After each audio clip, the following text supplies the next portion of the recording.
各位网友，大家好，欢迎来到报名说。这期话题我们说一说美国海军，它的分布式的海上作战之路前途不明，他们在为怎么对付中国陷入了争吵。美国海军和海军陆战队正在进行自冷战结束以后的最大的战略调整，背后的主要原因就是他们认为中国的军事力量迅速的增长，反介入和区域拒止能力迅速的增强，美军原有的依赖大规模的航母打击群抵近敌方海岸作战的这种方式已经不再适用。美国海军已经清楚地意识到，以东风快递为代表的中国远程打击力量已经让整个第一岛链甚至更深远的西太平洋地区都不再安全。美军的大型舰艇本身就是被打击的目标，因此美国海军制定了分布式作战的新战略。其核心思想就是防止大规模的舰队过于聚集而被中国导弹一锅端。除了航空母舰后撤以外，美国海军还建议将导弹的垂直发射单元也从集中于大型驱逐舰分散到更多较小型的军舰上，并且大力的发展无人舰艇，能够在中国导弹的火力圈内作战。美国海军陆战队制定了远征前进基地作战的新战略，将重型装备比如说 M1A1 坦克退役，整支部队的作战任务从在陆地上与敌方陆军正面交锋转向在第一岛链上进行跳岛作战，发射反舰导弹支援美国海军。这些战略是否管用我们暂且不提。现在美国国会发现，经过几年的发展，美国海军在向分布式作战转变方面几乎没有什么进步。美国国会雇佣的数据分析公司郭维尼最近分析了美国国防部2022财年的预算请求。分析结果表明，美国海军陆战队的转型是较为顺利的，他们所需要的武器和技术基本上都是已经存在的。但是美国海军向分布式作战的转型根本没有什么进展，这可以从他们对无人舰艇和下一代水面战舰的投资中清楚地看出来。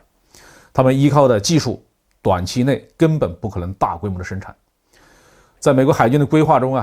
下一代驱逐舰 DDG 和无人机舰艇都要到2030年之后才能够量产。除了时间以外，还有经费问题。事实上，现在美国海军面临的最大问题是，未来的分布式作战需要投资建造大量的新装备，而现在的经费却不够，短期内需要退役一些现有的装备，比如提康德罗加级的巡洋舰以腾出钱来进行新装备的研发。但是美国军方和国会内有一派势力认为2026年就要爆发台海战争了，美国海军必须增强现在的力量，不能等 DDG 成熟。这个要求与分布式作战的路线图是完全抵触的，可以预计美军内部以及国会还将进行激烈的争吵，美国海军未来的走向还将面临着摇摆。更让美国海军尴尬的是，果维尼公司的分析发现，美国海军通过退役较老的滨海战斗舰和提康德罗加级的巡洋舰省下来的钱被用作了组织管理费用，而不是用作训练、作战或者是装备研发。看来美国海军对分布式作战也是三心二意，没把它放在心上。其实中国海军目前的装备结构更趋向于分布式作战。中国海军的战舰的数量超过了美国海军，但是平均的吨位是较小的。按照美国海军的统计，大约是350艘对296艘。按照导弹垂直发射管的分布情况来看，我军要比美军分散得多。美国海军正在研制的无人水面战舰和无人潜艇，我国海军也在研制。同时我们也在补课，正在发展大型航空母舰，以缩小和美军的差距。今年是我国14五计划的开局之年，我国海军预计将迎来新一轮的造舰高潮。